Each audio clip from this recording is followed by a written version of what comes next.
Have you ever had that quiet moment where everything seems fine on the surface, but deep down something just doesn't sit right? Like you're smiling, laughing, showing up, but inside there's this subtle tension, this whisper telling you, this isn't where you're meant to stay. It's not loud, it doesn't scream, just lingers. And maybe that's the hardest part, because it would be easier if something was clearly broken. If there was a big argument, a clear betrayal, a dramatic ending. But what do you do when nothing is wrong, and yet everything feels off? This is where Stoicism offers us a powerful lens. Because the Stoics weren't just concerned with obvious suffering. They were deeply aware of the quiet misalignments in life, the subtle ways we drift away from ourselves. And sometimes the biggest sign that something needs to change is not pain, but the absence of peace. So today we're diving into something deeper.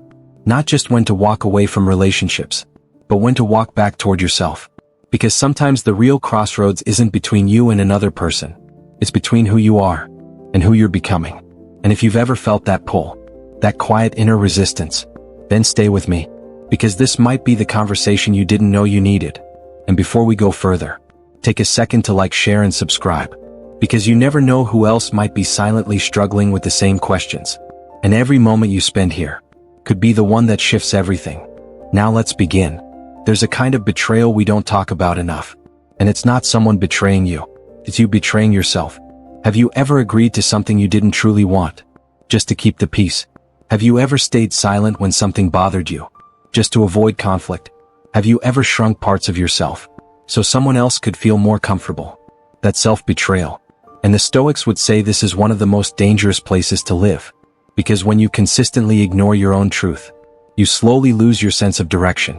Epictetus taught that we should never act against our own reason. Never go against what we know to be right within ourselves. And here's the truth. No relationship is worth losing yourself for.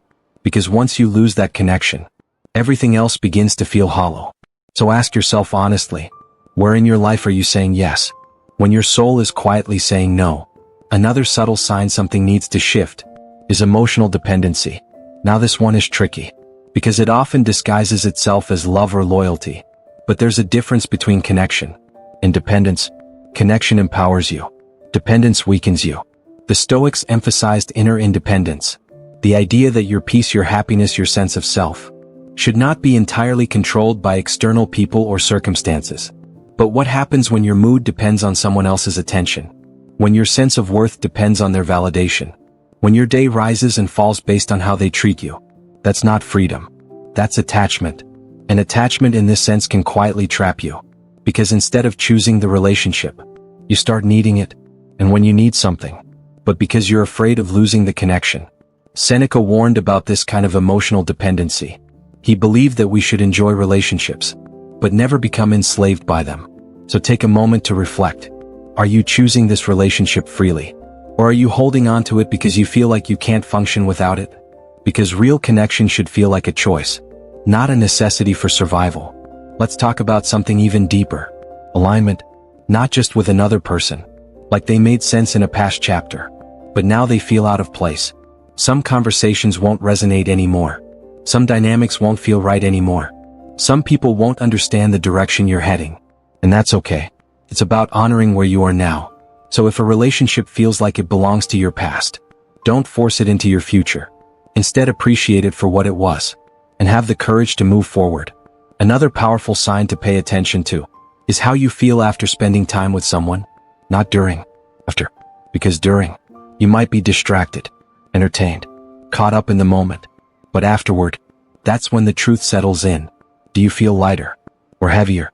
Do you feel inspired or drained? Do you feel more like yourself or less? Marcus Aurelius often reflected on the importance of guarding the mind, of being mindful of what influences our inner state. And people are one of the strongest influences we have. So if someone consistently leaves you feeling off, even if you can't fully explain why, don't ignore that. Your mind, your energy, your peace, they're all giving you signals. And the Stoic path is about listening to those signals, not dismissing them. Because the more you ignore what drains you, the further you move away from tranquility. And tranquility, as the Stoics taught, is not a luxury. It's essential. Now here's something that might be difficult to accept. Not everyone is meant to understand your journey.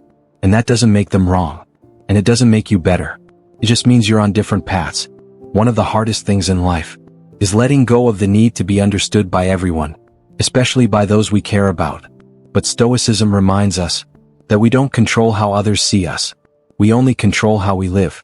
So if you're constantly trying to explain yourself, justify your growth, or shrink your vision so others can accept it, you're fighting a battle you don't need to fight. Instead, focus on living in alignment with your values, your purpose, your truth. The right people will understand, and the ones who don't were never meant to walk the entire path with you. And that brings us to one final reflection. Letting go doesn't always mean cutting someone off completely. Sometimes it means changing the distance. Sometimes it means loving from afar, instead of close proximity. Sometimes it means releasing expectations, instead of the person. Stoicism isn't about harsh endings. It's about recognizing what serves your growth, and what doesn't, and having the courage to act accordingly, even when it's uncomfortable, even when it's not clear-cut, because at the end of the day, your life is shaped by what you choose to keep, and what you choose to release.